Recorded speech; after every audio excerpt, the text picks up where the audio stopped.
Welcome back to the next lecture on footprinting and reconnaissance in ethical hacking. This is a very important one because this is a first step to move forward, first step in our effort to basically pen test whether it would be a device, whether it would be an infrastructure, whether it would be an app or anything. So this is the first step. It always be the information gathering. Call it footprinting, we call it recce, reconnaissance, whatever. So there are a couple of names being given to it. ठीक है, इसको हम काफी सारे नाम भी देते हैं, फुटप्रिंटिंग भी कहते हैं, रिकॉग्निसेंस भी कहते हैं, और इसमें डिफरेंट टाइप्स होती हैं, और हम इस ये पहली स्टेज है जिससे कि हम आगे बढ़ते हैं. सो और बड़ी इंपॉर्टेंट है क्योंकि इसी पे सारा आगे आपका अटैक वेक्टर्स बेस करेंगे एंड एवरीथिंग. तो सबसे पहले फुटप्रिंटिंग क्या होती है? What is footprinting? So the definition of footprinting basically is footprinting is the process of collecting as much information as possible about the target system, network, or an organization. The goal is to map out the target security posture comprehensively. तो footprinting का क्या काम होता है कि सबसे पहले जितनी इंफॉर्मेशन भी हो सकती है टारगेट सिस्टम के बारे में, नेटवर्क के बारे में या ऑर्गेनाइजेशन के बारे में, आपने वो हासिल करनी है. और इसका मकसद क्या है कि हम उसके सिक्योरिटी को अच्छे तरीके से समझ सकें, सिक्योरिटी पोस्चर को, उसके कितनी सिक्योरिटी उस पर लगाई हुई है उसको हम समझ सकें कि भाई कोई लूप होल है, कोई वल्नरेबिलिटी है इसके अंदर, is there any sort of a way to get in into the target machine, okay, or a target network, or maybe the entire infrastructure. And next thing is the purpose. Basically purpose क्या होता है, उसका मकसद क्या है, हम क्यों कर रहे हैं ये? to identify potential attack vectors. क्योंकि हमने as I said कि जो चीजें हमने ढूंढनी हमें चाहिए, उसमें vulnerabilities जो हमने देखनी है, उसके अंदर weaknesses हमने देखनी है कि किस तरह उसको exploit किया जा सकता है, वो हमने निकालने हैं. attack vectors, we will be looking into what? We're looking into the attack vectors of it, okay. So for this reason, we are doing the recce, we are doing the reconnaissance, we are doing the footprinting. So let's move forward to gather data that will be useful for subsequent stages of an attack or penetration test. जी, हमें data चाहिए अपने penetration जो है test के लिए या फिर attack के लिए, ठीक है? तो हमें डेटा हमारे पास होगा तो हम कुछ कर सकेंगे, अदरवाइज़ हमें क्या पता कि उसके अंदर क्या है, उसके अंदर क्या वीकनेस है, वो किस लिए एग्ज़िस्ट कर रहा है। हम उसकी बारे में throughout from A to Z, right? सारी इन्फॉर्मेशन हमने इकट्ठी करनी है, जितनी भी हो सकती है, as much as possible, utilizing different tools, utilizing different methods, techniques, search engines, ठीक है? वो सारी चीज़ें हम देखेंगे। Social it's a part of a social engineering, ये सोशल इंजीनियरिंग का ही हिस्सा है बेसिकली. अच्छा, okay. So after that what should be the activities will be doing? Gathering information about network infrastructure, उसके बारे में हमने इन्फॉर्मेशन इकट्ठी करनी है. Identifying domain names and IP addresses, very important. Domain names और आईपी एड्रेसेस हमने निकालने हैं. डोमेन नेम, ठीक है? डोमेन नेम क्या होती है? जो आप वेब पे यूनिक आईपी एड्रेस डालते हो या यूनिक नेम डालते हो, for example google.com, yahoo.com, microsoft.com, ये सारी क्या हैं? डोमेन नेम्स हैं, ठीक है? हमने domain name and back end of it is an IP address, right? We studied IP address, what IP address is. So basically, IP address is being displayed as a domain name. So we don't directly type an IP address, right? We type the domain name, which is basically an IP address. So we will collect the network IP addresses of that network. We'll collect the domain names associated with that. और फिर क्या होगा कि हम data collect करेंगे, email addresses, phone numbers, ठीक है? ऑसिन techniques, ठीक है? ये ऑसिन टेक्निक्स यूज करेंगे हम. मल्टीको भी यूज होगा और डिफरेंट टूल सेट्स हैं. वो क्या करेगा? ईमेल एड्रेस इकट्ठे करेगा, फोन नंबर्स इकट्ठे करेगा, even users name, even you name it, anything associated with the target. फिर हम क्या करेंगे next? Discovering technologies and software used by the target. We will also trying to get as much information about what technologies and softwares being used by the target. कि target कौन कौन से, हमारा जो टारगेट है स्पेसिफिक, चाहे वो machine है, अगेन चाहे वो इंफ्रास्ट्रक्चर है, चाहे वो ऑर्गेनाइजेशन है, हमने उसकी क्या चेक करनी है? उसके अंदर कितने सॉफ्टवेयर्स, कौन-कौन सी टेक्नोलॉजीज़ चल रही हैं, कौन सी डिफेंसिव टेक्नोलॉजी, कौन-सा डिफेंसिव टूल सेट लगा हुआ है, क्या-क्या उसके अंदर चल रहा है. तो I will utilize different tool sets and we will coming down to that point, but wait for it till we will be looking into those tool sets, right? Then reconnaissance, that was a footprinting. Reconnaissance is the broader process of gathering information. So footprinting is basically an initial stage we might not get as much information as we can, हम ज्यादा information उसमें नहीं करते, लेकिन reconnaissance में हम उससे ज्यादा इन्फॉर्मेशन इकट्ठी करेंगे। मतलब ये उसका एक, कह लो कि एक नेक्स्ट लेवल है। Okay, so this is kind of a next level of footprinting, that is reconnaissance, involves both passive and active techniques. मैंने क्या पढ़ाया था पहले? There are two sort of techniques to gather information, or even in attacks there are two types of passive attacks and active attacks. So basically we will be utilizing both techniques to gather the target's information. It builds on the data collected during footprinting. और जो हमने footprinting में data collect किया था, उसी data को हम utilize करते हुए क्या करेंगे? We will be doing the reconnaissance. हम reconnaissance करेंगे उसी data पे जो हमने इकट्ठा किया था footprinting में। इन सब के tool sets कितने हैं? different tool sets हैं। footprinting के लिए different हैं, reconnaissance के लिए different हैं, और रिकॉनेसेंस में ऑब्वियसली सोफिस्टिकेटेड टूल्स यूज होंगे। फुटप्रिंटिंग में यूजुअल सर्च इंजन्स और dig domains and all that, जो आईपी एड्रेसेस को फाइंड आउट, या फिर नेम्स, नंबर्स, व्हाटएवर। सो दोनों की techniques, methods are different, and दोनों का लेवल भी डिफरेंट है। पर्पस क्या है? To gain deeper understanding of the target environment, कि हमने टारगेट एनवायरनमेंट की ज्यादा से ज्यादा अंडरस्टैंडिंग करनी है। सो ये I told you already the difference between footprinting and reconnaissance. ठीक है, सो somebody has asked me कि जी रिकॉनेसेंस में और फुटप्रिंटिंग में क्या डिफरेंस होता है? तो basically footprinting is basically an initial stage, ये पहली स्टेज होती है जिसमें आप इंफॉर्मेशन इकट्ठी। रिकॉनेसेंस में बेसिकली आप उससे ज्यादा इंफॉर्मेशन इकट्ठी, मतलब ये उससे नेक्स्ट लेवल का एक प्रोसेस है, बिगर प्रोसेस है, इसके अंदर ज्यादा सोफिस्टिकेटेड टूल्स यूज होंगे, और इसके अंदर हम ज्यादा इंफॉर्मेशन इकट्ठी करेंगे, डीपर अंडरस्टैंडिंग में जाएंगे टारगेट की अपने। और उसके बाद हम आइडेंटिफाई करेंगे, क्या चीज आइडेंटिफाई करेंगे? We will be identifying the vulnerabilities and weaknesses that can be exploited. Key activities क्या होंगी इसके अंदर? की एक्टिविटीज हमारे पास पैसिव रिकॉनेसेंस होगी, collecting information without direct interaction with the target. Passive recon क्या होता है? कि हम डायरेक्ट इंटरेक्ट नहीं करेंगे, we not gonna get into the system, we not gonna directly interact with the system, rather क्या करेंगे हम? कि हम उसके बारे में पैसिव इंफॉर्मेशन इकट्ठी करेंगे, बाहर रहते हुए इंफॉर्मेशन इकट्ठी करेंगे, जिससे कि किसी को कोई भी नुकसान नहीं होगा, जिससे कि किसी को ये भी नहीं पता चलेगा कि that you have collect information about them, क्योंकि आप टच ही नहीं कर रहे हो सिस्टम को। एग्जाम्पल्स क्या-क्या हैं जी इसके अंदर? सर्चिंग पब्लिक डेटाबेसेस, ठीक है? सर्च इंजन के थ्रू आप पब्लिक डेटाबेसेस को सर्च करते हो। मॉनिटरिंग सोशल मीडिया को चेक करते हो, क्या-क्या इन्फॉर्मेशन है उसके बारे में सोशल मीडिया पर, ठीक है? समटाइम्स इसमें डार्क वेब पे भी जाके इन्फॉर्मेशन इकट्ठी की जाती है इन डिफरेंट फोरम्स। जो फोरम्स एग्जिस्ट करते हैं on the dark web, they get the information from there as well, and they get the information from social media, from public search engines, and analysing the targets website meta data, और उसकी even website का meta data भी हम check कर सकते हैं। इस information जहां से भी मिले इकट्ठी करनी है, मकसद ये है, ठीक है? So let's move forward. What is, so we have done the passive sort of reconnaissance की क्या होती है, क्या, what is passive, but now what is active reconnaissance? Now directly interacting with the target to gather information, ये direct interact कर रहा है target के साथ इन्फॉर्मेशन इकट्ठी करने के लिए, और इसकी क्या एग्जांपल्स हैं? Always understand them with an examples. क्या एग्जांपल्स हैं? Network scanning, social engineering, phishing obviously that involves sophisticated attack, right? So you got to devise a phishing email, you got to be make sure you're using the AI, you're using this, you're using that to make it legit, कि आपने ऐसी email बनानी है कि वो शक भी ना हो उसमें, ठीक है? वो बिल्कुल कैसी लगे, that is coming from the trusted source, ठीक है? किसी ट्रस्टेड सोर्स से वो आ रही है, ऐसी लगे। अच्छा, उसपे जरा भी शक ना हो। ये चीजें जो हैं ये एक्टिव में की जाती हैं, ठीक है? डायरेक्ट हिट किया जाता है, डायरेक्ट इंटरेक्ट किया जाता है, उसको इंटरेक्शन होता है डायरेक्ट आपका टारगेट के साथ अपने। अच्छा, उसमें ऑब्वियसली नेटवर्क जब आप पोर्ट स्कैनिंग करते हो तो ये भी उसी में ही आ जाता है, ठीक है? तो क्योंकि आप डायरेक्टली हिट कर रहे हो, डायरेक्टली उसको टच कर रहे हो टारगेट को।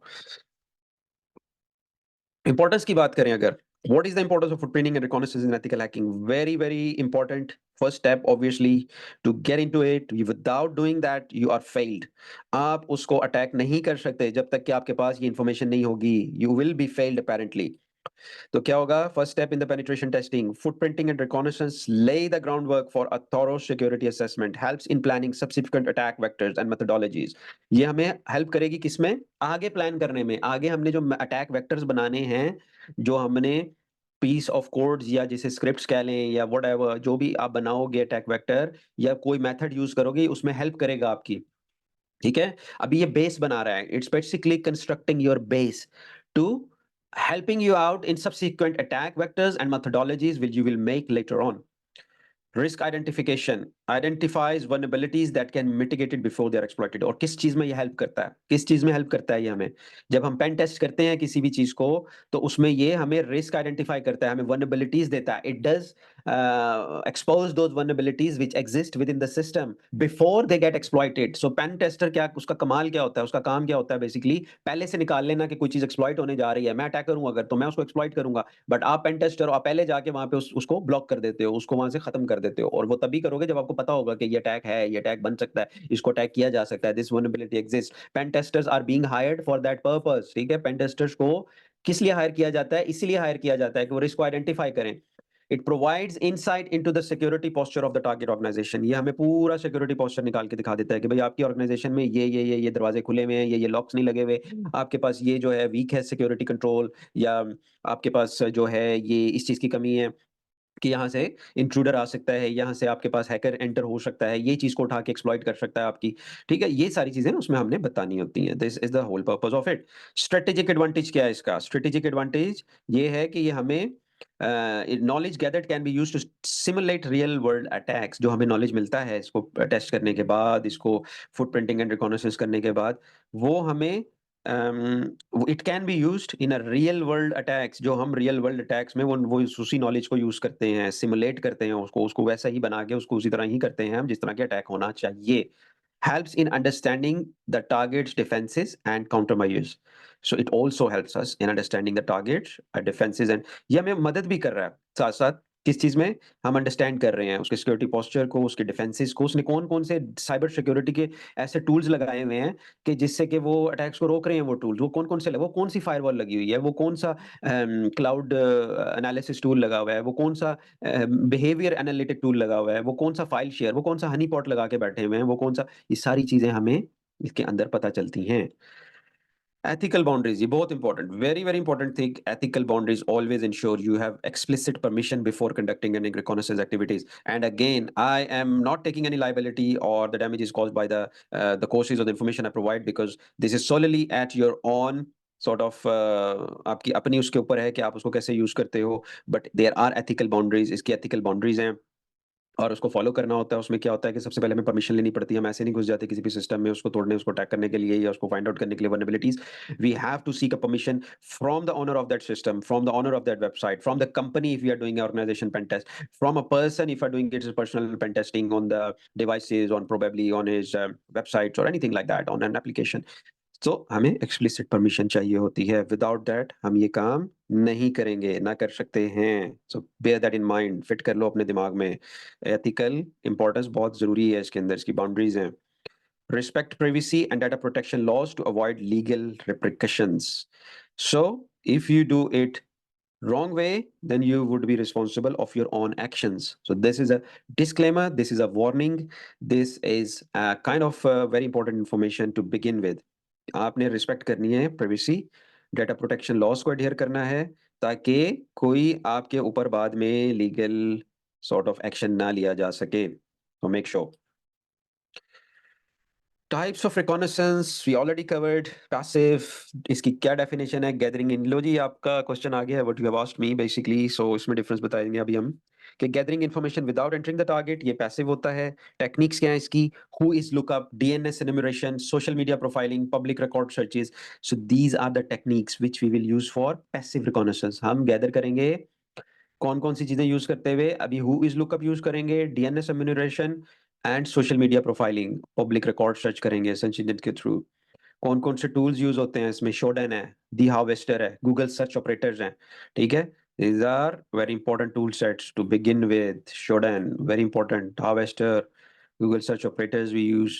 ठीक है, techniques would be who is lookup, DNS enumeration, social media profiling, public record searches। ठीक है, so these are the tool sets we're gonna use, so make note of these actually। And next would be that active reconnaissance, so those tools would be used in passive one। So these are the passive ones, so what would be used in the active one? Are we coming to that? So active one में हमारे पास ये वाले tools होंगे, ping sweep, port scannings, banner grabbing techniques हैं। और tools कौन से हैं? Nmap, Netcat, Telnet. So these would be the active reconnaissance. जब आप एनमैप करते हो तो आप किसको टच कर रहे होते हो? उनकी पोर्ट्स को, ठीक है? इनके इंफ्रास्ट्रक्चर को, उसको स्कैन करती है नेट में जो nmap होती है। तो इसीलिए कहते हैं कि ये जैसे ही इसने आपके टारगेट को टच कर लिया तो दैट मीन्स ये किसके अंडर आ गई है? एक्टिव रिकॉनाइसेंस। जब आप एक्टिव हो गए हो, नेटकैट यूज़ कर रहे हो, टेलनेट यूज़ कर रहे हो, सब उसको पोर्ट क्विट करती हैं। ये सब अंदर घुसने की कोशिश करेंगी, चेक करेंगी नेटवर्क इंफ्रास्ट्रक्चर कितनी पोर्ट्स खुली हुई हैं, कितने सिस्टम्स हैं, क्या सब चक्कर है भाई उसके सिस्टम में क्या-क्या लगा हुआ है। शोडन में क्या है, ये सिर्फ़ पैसिव है। ये आपको सिर्फ़ सर्च इंजन्स जो पब्लिकली चीज़ें अवेलेबल हैं, ये उसको उठा के एक प्रोफ़ाइल बना के आपको दे देगा कि भई आपके टारगेट के पास ये चीज़ें हैं, आपका टारगेट यहाँ-यहाँ बैठा हुआ है, इसने ये चीज़ मेंशन की है, इसने ये चीज़ इसीलिए प्राइवेसी को बहुत इम्पोर्टेंस दी जाती है कि भाई ऐसी चीज़ मत शेयर करो, जो कि आपके अगेंस्ट यूज़ हो जाए, जो कि पब्लिकली कोई भी उसको चेक करके they can utilise it against you. Personal information आपकी आपकी जो है बैंकिंग डिटेल्स, आपकी जो है वो लॉगिन क्रेडेंशियल्स, आपकी आप कहाँ आप जहाँ-जहाँ जाते हो नेट पे अपना फुटप्रिंट छोड़ते चले जाते हो। Whatever websites you visit, you are leaving your footprint, you are leaving your IP address, you are leaving certain details, you are if there is a form on that website आप उस पे details दिए जा रहे हो, आप उस पे अपनी जेन्युइन डिटेल्स देते हो, उसके बाद फिर आपको क्या होता है स्पैम ईमेल्स आना शुरू हो जाती हैं, स्पैम मैसेजेस आना शुरू हो जाते हैं। You are bombarded with messages, so don't leave unnecessary information और important information which is not really required for any purpose. ठीक है? So ethical considerations again legal implications है इसकी भाई कोई और ऑब्टेनिंग परमिशन मस्ट है always ensure you have explicit permission from the target organization individual before conducting any reconnaissance activities. This is typically obtained through a formal agreement और contract. जब आप किसी को पेन टेस्ट करते हो तो आप एक एग्रीमेंट बनाते हो और लीगल सॉर्ट ऑफ उसकी कुछ होती हैं बाउंड्रीज होती हैं कि इधर नहीं जाना इधर जाना इसी ये चीज़ पेन टेस्ट करनी है ये नहीं करनी वो सारा उसमें लिखा होता है। फिर आप उसको साइन करते हो एक कॉन्ट्रैक्ट आपका उसका बन जाता है उसके साथ और आप उसको फॉलो करते हो। ठीक है? दोनों पार्टीज उसको फॉलो करती हैं। कंप्लायंस में adhere to the relevant laws. देखो जी हर चीज़ के लॉज़ हैं, साइबर लॉज़ बनते चले जा रहे हैं, जो-जो जितने-जितने टैक्स आ रहे हैं उसी तरह साइबर लॉज़ अब एआई के लॉज़ भी बनना शुरू हो जाएँगे, you will see that mark my words. और फिर क्या होगा कि regulations governing privacy and privacy data protections के तो बहुत सारे लॉज़ हैं, जीडीपीआर है जो यूरोप में चलता है बहुत ज़्यादा, general data protection regulation in Europe, CCPA California consumer privacy act in the US and others specific to your region. हर रीजन के अपने लॉज़ हैं, ठीक है? तो ये है कि let's see some regions they are very kind of not really good in making laws around these areas. उनके तो अपने laws नहीं हैं, they have got a jungle laws there, so what was the point, how can they prepare the cyber laws? आप समझ गए होंगे मैं किसकी बात कर रहा हूँ। तो इसीलिए laws जो हैं important हैं बट इंटरनेशनल लेवल पे जो हैं ये बहुत इम्पोर्टेंस रखते हैं, इनको एडहियर किया जाता है और हेवी फाइन्स होते हैं, इसके रिpercussions हैं अगर आप इसको ब्रेक करते हो, आप you would be prosecuted for that. ठीक है? और ये है कि it's easy to find out. ठीक है? कहीं न कहीं ट्रैक मिल ही जाता है एंड अदरवाइज़ अगर आप इवन आपकी ब्रीच हो जाती है, अगर आप उसको डिक्लेयर नहीं करते हो, तो आपको तब भी फाइन होता है। ठीक है? So there is a body for that as well कि आपने इतने घंटों में अपनी ब्रीच डिक्लेयर करनी है कि जी हमारे पास अटैक हो गया, हमारा ये डाटा चला गया है। सो फिर अगर नहीं बताओगे तो उसपे भी फाइन होता है। these are the some of the ethical boundaries. Respect for privacy है। Avoid collecting unnecessary personal information that is not relevant to your security assessment. इतनी इन्फॉर्मेशन इकट्ठी करो जितनी कि तुम्हारे लिए ज़रूरी है सिक्योरिटी असेसमेंट करने के लिए। इतनी ज़्यादा इन्फॉर्मेशन ना इकट्ठी कर लो कि उसकी प्राइवेसी को वायलेट हो जाए। Ensure that any sensitive data collected in protected and handled responsibly। और जो डाटा आप कलेक्ट करते हो मेक श्योर कि उसको आप प्रोटेक्ट करो और उसको हैंडल करो रिस्पॉन्सिबली। डाटा हैंडलिंग क्या होती है? डाटा हैंडलिंग ये होती है कि आपने डाटा कलेक्ट किया, आपने उसको कहाँ यूज़ किया है, किधर रखा है, स्टोर कैसे किया है, उसको डिस्कार्ड किया है कि नहीं किया है उसको बाद में। ये सारी डाटा हैंडलिंग आप डाटा के साथ प्ले कर रहे हो, डाटा के साथ खेल रहे हो, डाटा को निकाल रहे हो, चढ़ा रहे हो, व्हाटएवर आप बेसिकली इवन एनालाइज़ कर रहे हो। आपकी रिस्पॉन्सिबिलिटी है, आप कैसे उसको हैंडल करते हो। अगले की प्राइवेसी को ब्रीच नहीं करना। फिर है इंटीग्रिटी एंड कॉन्फिडेंशियलिटी। मैंने पहले भी बताया था ये 2 पार्ट जो हैं सीआईए ट्राइड के बहुत इंपॉर्टेंट हैं, ठीक है? आपने इंटीग्रिटी मेंटेन रखनी है, डाटा में कोई चेंजिंग नहीं कर देनी, ठीक है? उससे डाटा क्या हो जाएगा मैनिपुलेट नहीं करना, डाटा की इंटीग्रिटी को मेंटेन रखना है, whatever data you collect. Ensuring it is not tempered with और मिसयूज़। उसको मिसयूज़ नहीं करना, उसको टेम्पर्ड नहीं करना, मैनिपुलेट नहीं करना, कुछ में चेंजिंग नहीं करनी, एज़ इट इज़ आपने उसकी रिपोर्ट बनानी है कि ये वल्नरेबिलिटीज़ इस करती हैं, दैट नथिंग एल्स। उसके बाद keep all gathered information confidential and share it only with authorised personal. और सिर्फ जितने लोग ऑथराइज्ड हैं उन्हीं को शेयर करें जिनको ज़रूरत है, जो काम कर रहे हैं इस प्रोजेक्ट पे, अदरवाइज़ दूसरे तीसरे लोगों से शेयर करने की ज़रूरत नहीं है। और कॉन्फिडेंशियल इन्फॉर्मेशन को कॉन्फिडेंशियल ही रखना है। बेस्ट प्रैक्टिसेज़ इसमें क्या हैं? ट्रांसपेरेंसी है, be transparent with your client और target about the methods and tools you will be using during the recognition phase. आप उसको बताओ कि आप ये टूल यूज़ कर रहे हो, ये मेथोडोलॉजीज़ यूज़ कर रहे हो, छुपाने की ज़रूरत नहीं है और ट्रांसपेरेंट रहना, the more transparent you will be the more it is good for you. और उसके बाद है documentation. Documentation is a must, this is 100%, you cannot skip that, you cannot skip this bit, this is very important bit। Documentation बहुत जरूरी होती है, क्योंकि जब आप कुछ भूल जाते हो, कुछ पीछे जाना हो, तो आपको रेफरेंस मिल जाता है, पहली चीज। दूसरी चीज ये है, आपके पास ऑडिट ट्रेल रहता है, कि अगर आपको कोई चेक करता है what you have done, you have an audit trail, look this is the screenshot what I have done, this is the documentation, I have written it here, these are all the things which you are responsible for even after conducting the pen test। फिर आ जाता है purpose limitation, कि use the information gathered strictly for the purpose of improving the target security posture and not for any malicious और unauthorised activities. ये चीज भी उसमें कंप्लाइंस में भी आ जाती है ये, लेकिन इसको पर्पस लिमिटेशन भी कहते हैं, बाउंड्रीज में भी चीज आ जाती है, बेस्ट प्रैक्टिस में भी ये चीज रिपीट की जा रही है। ये सब चीजें आपस में इंटरलिंक है, कि भाई आपने उसको मलिशियसली यूज नहीं करना, उसको अनऑथराइज्ड एक्टिविटीज नहीं करनी उसके सिस्टम पे, ठीक है। आपने किस पर्पस के लिए सिर्फ करना है, improving the target security posture, आपने उसकी सिक्योरिटी को इंप्रूव बनाना है, आपने वल्नरेबिलिटीज निकाल के देनी है। पैसिव रिकॉनेसेंस को फर्दर अगर देखें, एक्टिव हमने देखी, पैसिव पे फिर चले गए हैं अब हम, क्योंकि इससे थोड़ा सा इसको थोड़ा सा डिटेल में, और ये gathering information without direct interaction with the target, इसमें कौन कौन सी टेक्निक्स हैं, ये वही टेक्निक्स जो मैं आपको बता चुका हूँ। These are the same sort of techniques which look up DNS emulation, social media profiling, public record and search, and what sort of tools we would be using, हम इसको हैंड्स ऑन एक्सरसाइज में perform करते हैं, ठीक है। Perform a whois look up for a domain. तो चलें, ये अभी एक एक्सरसाइज करते हैं व्हाइल हैंड्स ऑन, जैसे जैसे हम आगे बढ़ रहे हैं साथ साथ इसको करते चले जाते हैं, ठीक है। Okay, so first thing first, open up a web browser and then what you need to do is type who is, whether it's domain tools, क्योंकि मेरे पास ये पहले, so google.com, इसका ये मुझे who is बताएगा कि भाई किसके पास रजिस्टर्ड है, ठीक है। इसके नेम सर्वर्स क्या हैं, ये सारी चीजें ये मुझे बताना शुरू कर देगा अभी। कूल। सो रजिस्ट्रार इसका मार्क मॉनिटर है, इनकॉर्पोरेशन मार्क मॉनिटर, और उसका यूआरएल ये है जी, and registrar status, client delete prohibited, client transfer prohibited, client update prohibited, servers delete prohibited, servers transfer prohibited, server update prohibited, ये सारी चीजें बंद कर रखी हैं, ना ये डिलीट कर सकते हो, ना क्लाइंट ट्रांसफर हो सकती है, इसमें ना अपडेट हो सकता है। So they have put certain locks. अब ये नेम सर्वर्स हैं, ठीक है। नेम सर्वर्स ये होते हैं जहाँ पे आपकी वेबसाइट होस्ट होती है, ठीक है, जहाँ पे सारे रिकॉर्ड्स मैनेज होते हैं, उसके उसका आईपी एड्रेस दिया जाता है, उसका सी नेम दिया जाता है, उसका टीएक्सटी रिकॉर्ड दिया, सो मेनी, हम उसको भी स्टडी करेंगे। तो आईपी एड्रेस क्या है इसका, ये आईपी लोकेशन यूएस वाशिंगटन, और ये आईपी हिस्ट्री दी हुई है, एंड देन ये इसका हुईज रिकॉर्ड पूरा, अगर आपने इसको करना है कॉपी वगैरह तो यहाँ से आपको मिल जाएगा। कई जगहों पे ये रिडैक्टेड होता है, ये रिडैक्टेड फॉर प्राइवेसी का मतलब ये होता है कि उन्होंने छुपाया हुआ है, बेसिकली प्रॉक्सी के पीछे रखा हुआ है, ठीक है। अब ये एक प्रॉक्सी है, बेसिकली मार्क मॉनिटर जो है ना, ये प्रॉक्सी सर्वर दे रहा है उनको, तो उनकी एक्चुअल आपको डिटेल नहीं मिलेंगी, सो उसको मास्क कर दिया जाता है, ठीक है। अब हम चलें एक और कर लेते हैं, हम अपनी वेबसाइट को उठा लेते हैं, cybercheck courses.com, maybe this will not be marked, this will not be masked, और आपको कुछ थोड़ा सा इसका समझ आ जाएगा। GoDaddy से रजिस्टर्ड है जी, और इसका this.com, I've used GoDaddy, client transfer property, that's fine, that's fine, that's fine. Yes, it is again, that is domains by proxy, yes. So I've put it again at the back of the proxy. Basically, not me, means my registrar has done it for me, but I have bought this service so that all my domains would be private, sort of, it will not display my personal information on that, so it will make sure that।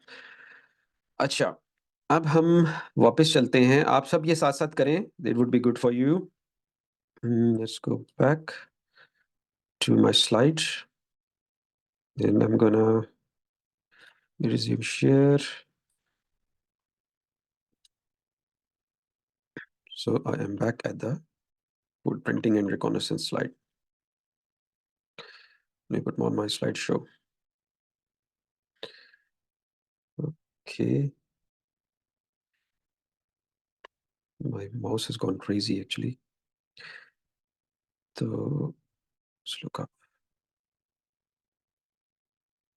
Come on. So there we go. So open a web browser, navigate to look up, enter target domain, and then analyze the results. So what information can you gather?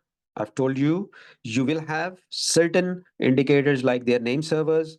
If it's not masked or if it's not behind the proxy, then you would see what is the owner name, whether it's a company or an individual, and then you would also see their email addresses, you will also see their phone number, you would also see certain other factors like addresses and stuff. But आप ये है कि जब अगर उसने proxy लगाई होगी तो चीज़ें हाइड कर दी जाती हैं। सिर्फ क्या होता है, प्रॉक्सी ईमेल एड्रेस होता है या फिर रजिस्ट्रार का नाम होता है या फिर ईमेल एड्रेस भी उन्हीं का ही होगा जो कि फॉरवर्ड हो जाएगा आपको। But direct information you will not pick up from there. Whois का मकसद ये होता है कि ये इन्फॉर्मेशन आपको चाहिए होती है, ठीक है? IP addresses and stuff.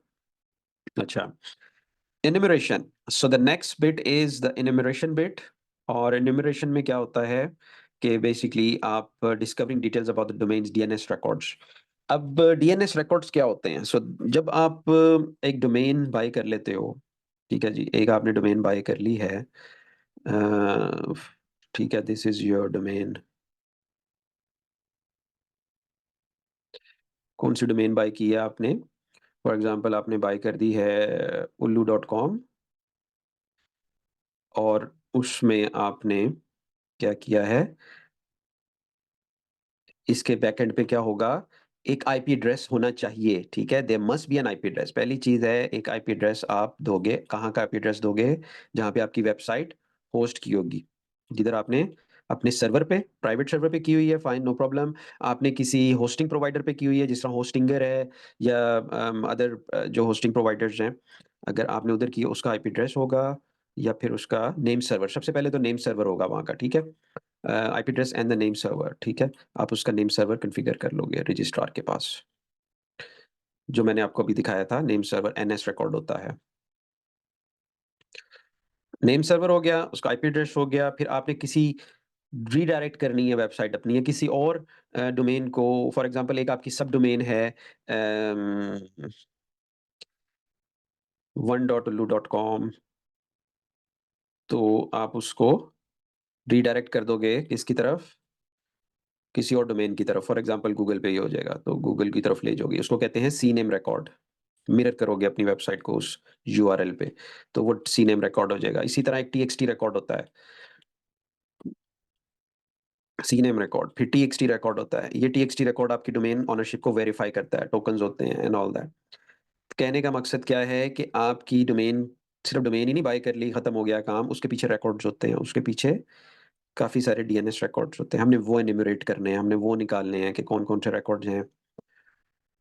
फिर टूल्स कौन-कौन से उसमें यूज़ होंगे? NSLOOKUP, Dig, online DNS tools, hands-on exercise. Use NSLOOKUP or Dig to query the records. Good. So let's go back and see the two domains we have just studied in the Whois lookup. So I'm gonna pause the share for a moment, get into my browser, and I'm gonna share another screen. Domains tools जिस पे आ रहे थे, इस पे गया हूँ मैं। I'm gonna resume my share.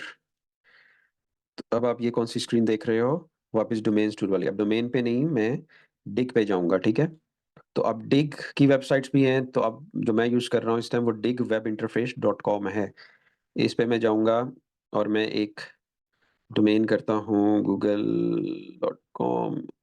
तो मुझे इसके रिकॉर्ड्स चाहिए भाई, मुझे इसके रिकॉर्ड्स चाहिए। What I would do is dig. ये सीएमडी पे भी कमांड होती है डिग की, ठीक है? डिग और आप एड्रेस डाल देते हो तो उसके आपको वो शो करवा देता है। ख़ैर ये वेब इंटरफ़ेस है इसलिए मैं, क्योंकि ये ईज़ी होता है ज़रा रीड करने में और वो सारा। तो इसमें आप देख सकते हो कि ये कौन-सा रिकॉर्ड शो कर रहा है, ये एनएस नेम सर्वर। ये इसके कितने सारे नेम सर्वर्स हैं, ठीक है जी?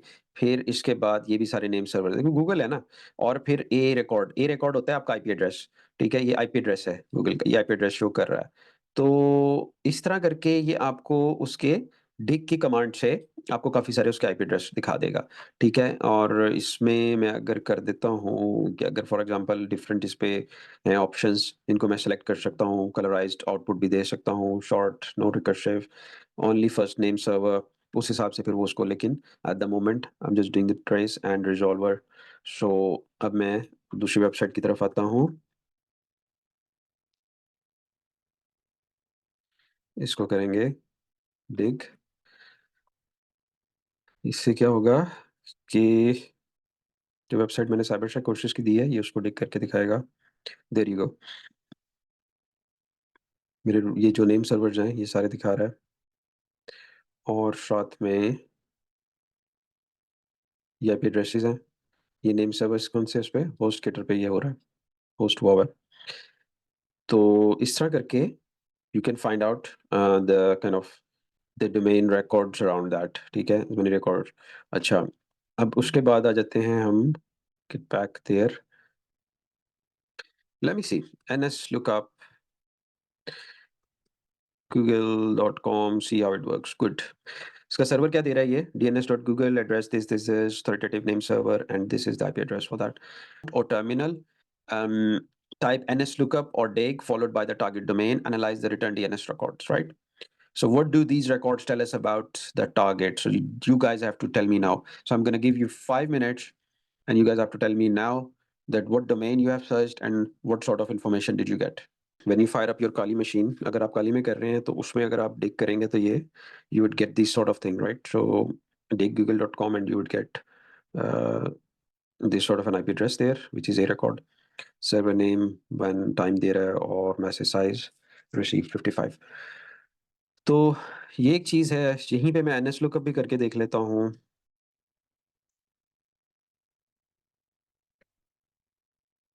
So gives me the IP address and this। तो इन दोनों में आप डिफरेंस चेक कर लें। अच्छा, मैसेज क्या, resume the share, right? So yeah, we have tested both these commands and we can see that we can check certain things about that domain and we can enumerate certain records, DNS records जो होते हैं वो हम उस पे देख सकते हैं। तो अब हम चलेंगे आगे सोशल मीडिया प्रोफाइलिंग में, ठीक है जी। तो सोशल मीडिया प्रोफाइलिंग क्या होती है कि हम इसमें गैदर करते हैं इन्फॉर्मेशन सोशल मीडिया प्लेटफॉर्म से, ठीक है। वेरी इंपॉर्टेंट, इसलिए कहते हैं सोशल मीडिया पे अपनी ज़्यादा डिटेल्स नहीं देनी चाहिए, इतनी डिटेल्स दो जिससे कि आप समझ सकते हो, हैंडल कर सकते हो। Okay, so objective is gather information for social media. Techniques क्या है इसकी, search for employ profiles, company pages and public posts, right. ये तो आपको पता ही होगा, it's not a big deal. इसमें कौन-कौन से टूल्स होते हैं सोशल मीडिया में, लिंक्डइन है, फेसबुक है, ट्विटर है और एक जो स्पेशलाइज़्ड टूल हम यूज़ करते हैं ना उसको कहते हैं मल्टीगो। आप जस्ट इंस्टॉल मल्टीगो, राइट। सो आपने क्या करना है कि अगर आपकी काली में ये नहीं है तो इसको इंस्टॉल कर लें with this command sudo apt install multigo, right. So you gonna use this section and let me put it in the chat। ये कमांड है sudo apt install multigo, काली का पासवर्ड मांगेगा, काली का पासवर्ड आपने दे देना है and make sure you install that on your machines.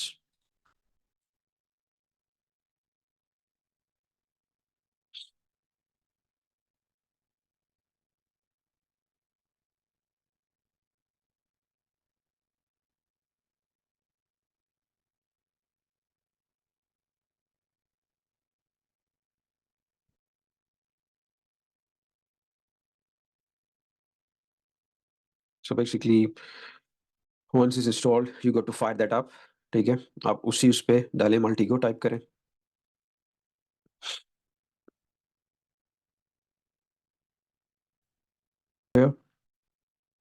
So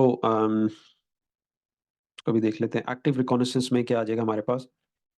direct interaction है, पहले बता चुका हूँ मैं आपको। इसमें टेक्निक्स जो है ना, ये जो चीज़ हमने देखनी है, पिंग स्वीप्स होती हैं, पोर्ट स्कैनिंग होती है, बैनर ग्रैबिंग होती है, ये 3 चीज़ें हैं। कौन-कौन सी हैं?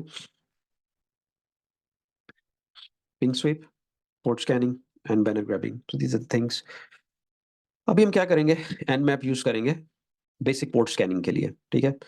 तो इसको हम अभी फ़िलहाल टच कर रहे हैं पोर्ट स्कैनिंग और इसके लिए कौन-सा टूल यूज़ कर रहे हैं? nmap। इसके लिए nmap यूज़ होगा। तो let's go back.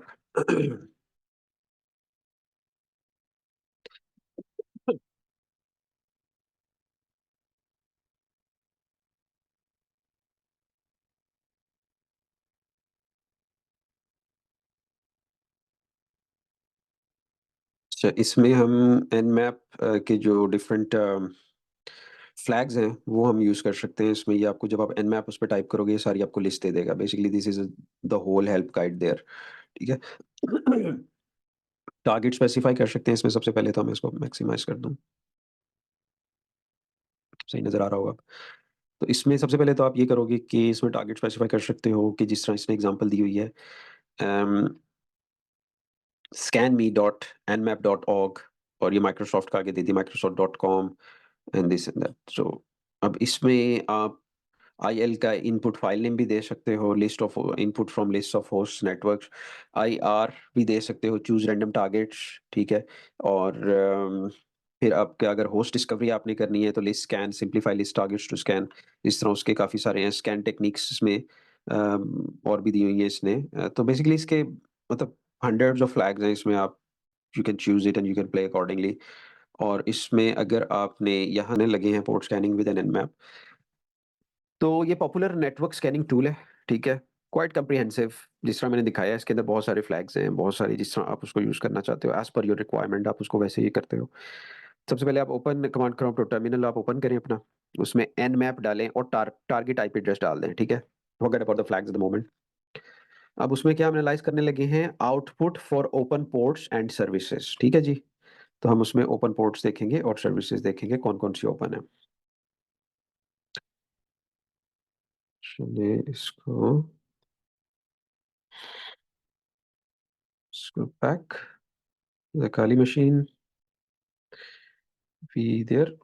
So you are seeing my Kali machine again. मैं इसमें डालता हूँ nmap और चलिए अपनी ही कर लेते हैं यार, क्यों किसी को तंग करना है। I don't want to do that. cybercheck sources.com। अच्छा जी, स्टार्ट हो रहा है। तो मैं पिछली वाली जो विंडो है, सो ये हमारे पास ये सारा आ गया। मैं इसको मिनिमाइज कर दूं पहले, मिनिमाइज दैट, और इसको मैक्सिमाइज कर लेते हैं। अच्छा जी, क्या दे रहा है हमें, क्या नजर आ रहा है आपको स्क्रीन पे? सो this is basically telling me that host is up, पहली चीज पहली कि जी होस्ट अप है। पैकेट्स ट्रांसफर हो रहे हैं 0.16 सेकंड लेटेंसी के साथ। अच्छा, इसमें लेटेंसी होती है भाई थोड़ा सा जो वो डिस्टेंस का जो टाइम होता है वो उसमें वो बताता है कि कितनी लेटेंसी यूजुअली, मतलब कितनी उसमें डिले हो रही है। अच्छा, RDNS record for this IP address unifiedlayer.com, और पोर्ट्स दिखा रहा है जो बेसिकली हमने स्कैन ही पोर्ट्स करनी है। So you would be focusing on this bit, ठीक है। ये जो पोर्ट्स हैं इसमें क्या है, एक तो 21 ओपन है FTP की, SSH की जिससे मैं रिमोट कनेक्शन करता हूँ उसके साथ, ठीक है। FTP फाइल शेयरिंग की है, SMTP, ये सारे प्रोटोकॉल्स याद हैं आपको, सारे प्रोटोकॉल्स मैंने आपको बताए थे।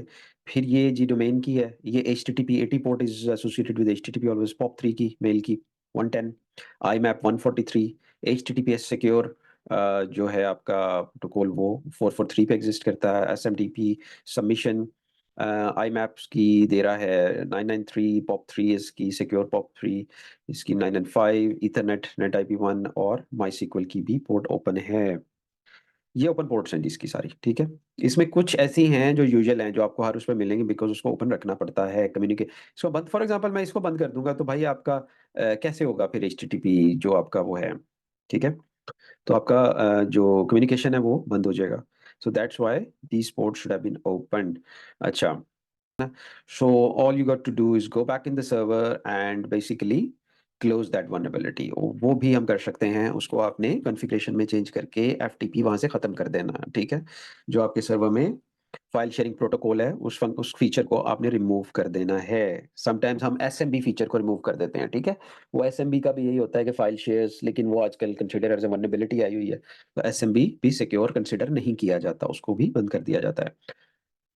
अच्छा, तो वेरी गुड ऑन दैट, इसको हम फर्दर भी देखते हैं। अच्छा, बैनर ग्रैबिंग, ठीक है। बैनर ग्रैबिंग क्या होती है? Gathering information about a service running on a open port. अब जो ओपन पोर्ट्स देखी है उन पे कौन कौन सी सर्विसेज चल रही हैं। फॉर एग्जांपल अब ये FTP थी, FTP क्या होता है, फाइल ट्रांसफर प्रोटोकॉल, ठीक है। इस पे ये और इसी तरह HTTP का काम है जी, ये आपकी जो कम्युनिकेशन क्लाइंट सर्वर की चल रही होती है। अच्छा, information about service running on an open port, और उसके लिए हम कौन कौन से टूल यूज करते हैं, nmap, स्क्रिप्ट, टेलनेट और नेटकैट, ठीक है। अभी हम देख लेते हैं इसको। अभी use Netcat to grab a banner from a web server. चलें जी, स्टेप बाय स्टेप गाइड है इसकी जो मैंने प्रिपेयर की है। ओपन अ कमांड प्रॉम्प्ट और टर्मिनल, जो ऑलरेडी ओपन होगा आपके पास। After connecting type head HTTP, oh sorry, type head HTTP1 and press enter twice। Analyse the return banner information. लेकिन उससे पहले आपने ये क्या टाइप करना है, टारगेट आईपी और उसकी पोर्ट 80। ठीक है, पोर्ट 80 पे क्या होता है, आपकी कौन सी सर्विस चल रही है, HTTP रन कर रही है। मैं वापस जाता हूँ, आपको फिर से दिखा दूं मैं। ठीक है, कमांड लाइन,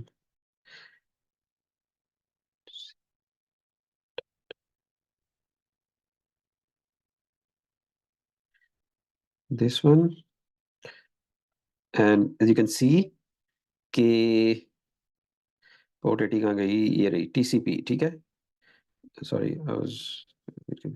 ये HTTP आपकी सर्विस रन हो रही है किस पे, पोर्ट 80 पे। तो आपने क्या करना है, सिंपली यहाँ पे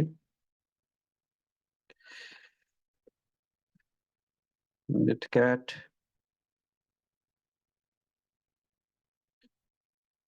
checkcourses.com, पोर्ट 80 कर दिया, ट्वाइस एंटर किया आपने। So netcat, this is a bit a case sensitive actually, so you got to make sure that don't do the capitals which I was doing, so do it in the small letters. Okay, so this is case sensitive again. अब मैं दूसरे server को try करूंगा और इस पे मैं port 80 करता हूँ, उसको हिट करता हूँ, and then I have to type head HTTP slash HTTP and slash 1.1, चलो 1.1 करके देख लेते हैं। So it's throwing margin padding this code.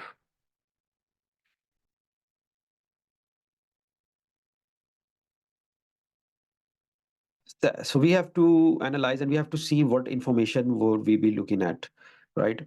Um, because we're gonna get into the Shodan harvester or Recon NG. So or we can move forward then. Shodan क्या है जी, Shodan एक search engine है। चलो ठीक है, थैंक यू। Shodan जो है search engine है basically for internet connected devices, जो भी डिवाइस इंटरनेट से कनेक्ट हुई है उसको आप Shodan में जाके सर्च कर सकते हैं। It's a very very good sort of a tool actually. और इसमें कोई रॉकेट साइंस नहीं है। आई एम गोना शो यू कि इसको आप यहाँ से भी एक्सेस कर सकते हो। अगर मैं इस पे जाऊँ, okay let me share that page, dig वाले पेज पे, इस पे गए हम जहाँ पे डिग और डोमेन कंट्रोल हुईज इन्फॉर्मेशन हमने देखी थी, यहाँ पे ये शोडन की वेबसाइट शो। ठीक है, shodan.io पे आपने जाना है। ठीक है, और इसमें डिफरेंट वैसे इसकी ऑप्शंस भी हैं, लेकिन चलें हमने क्या चेक करना था, डिवाइसेस को अपनी। So first we can do is let me get back to that slide share basically, क्योंकि अभी सिर्फ मैं आपको ये बता रहा हूँ कि टूल्स कौन कौन से हैं उसमें। हार्वेस्टर हम उसमें मिल जाएगा, शोडन भी उसमें वैसे होता है, काली में सारी चीज़ें आपको, रेकन एनजी भी उसके अंदर आ जाएगा, लेकिन लेट्स स्टडी द शोडन फर्स्ट।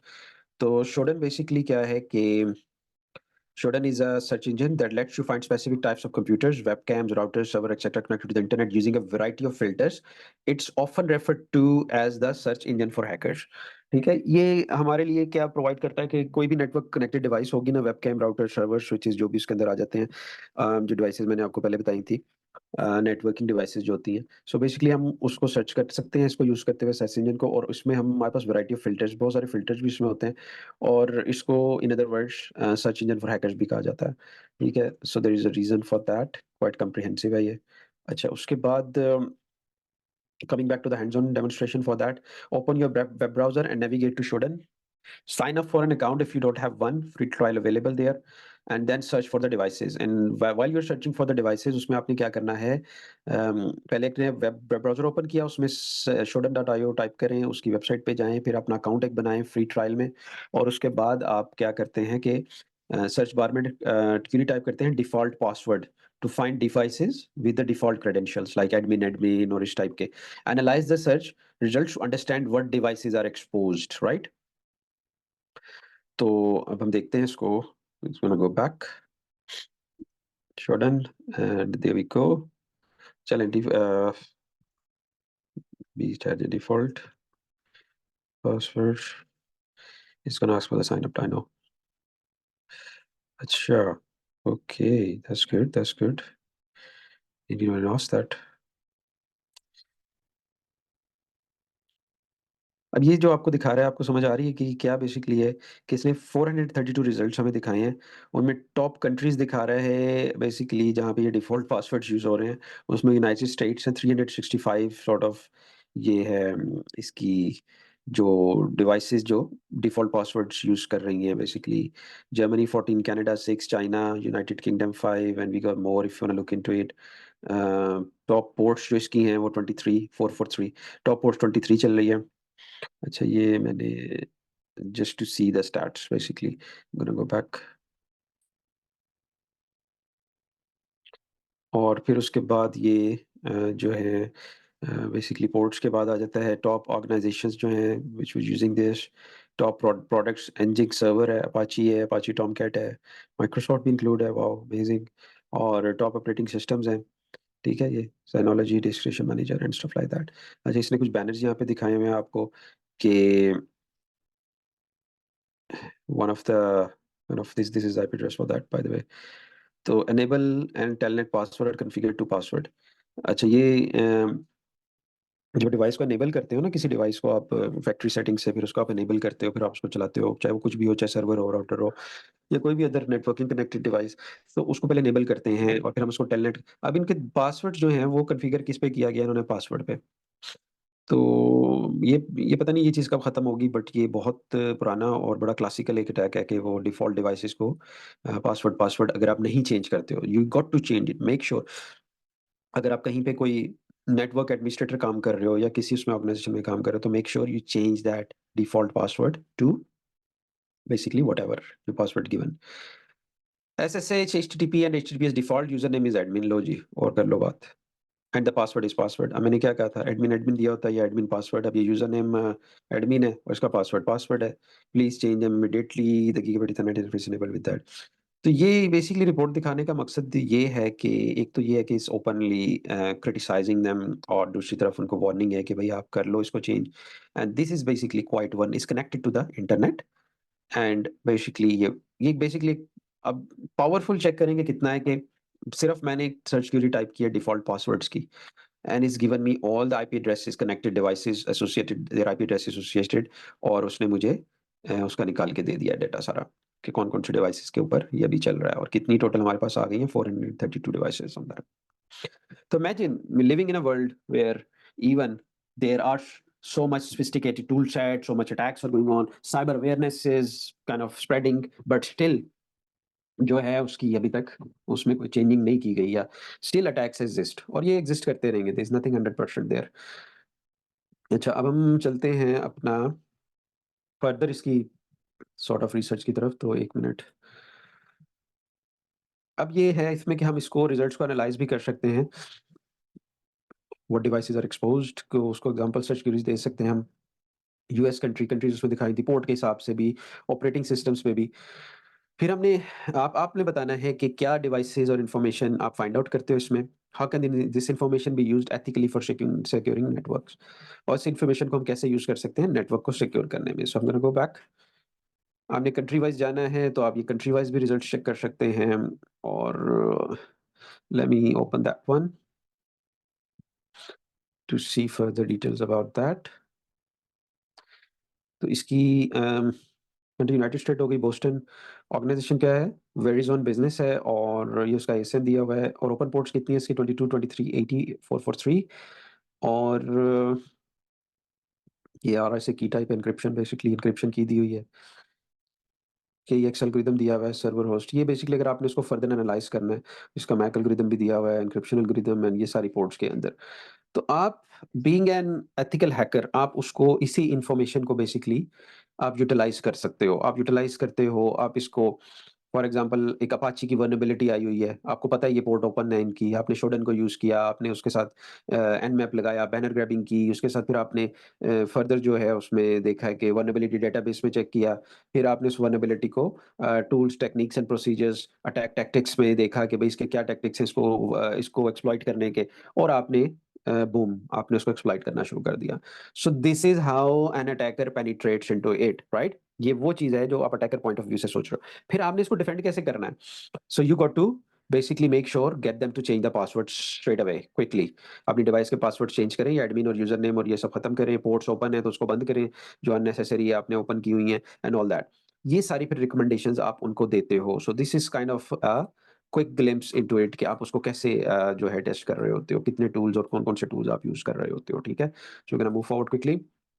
फिर आ जाता है हार्वेस्टर। अब ये हार्वेस्टर पे let me go back to my Kali machine और क्या कह रहा है? Defaulting to user installation because normal site package is not writable. Sure, that's fine. Requirements are satisfied, it's already installed. It's downloading, selecting. So, come on, give me the good news. And it's going on further. Okay, already installed it, but yes, that's why saying this is satisfied, that is satisfied. But in the meanwhile, let's go back and see. We install the harvester. हो गया. Run a basic search. What we gonna run? We're gonna run this command. The harvester. D का flag इस्तेमाल करेंगे. D example.com whatever जो भी हम इसको server name देंगे. Dash L 500 dash B और Google. Search engine कौन सा दे रहे हैं हम उसको? Google दे रहे हैं. Second. तो the harvester. चलें अभी इसको देख लेते हैं.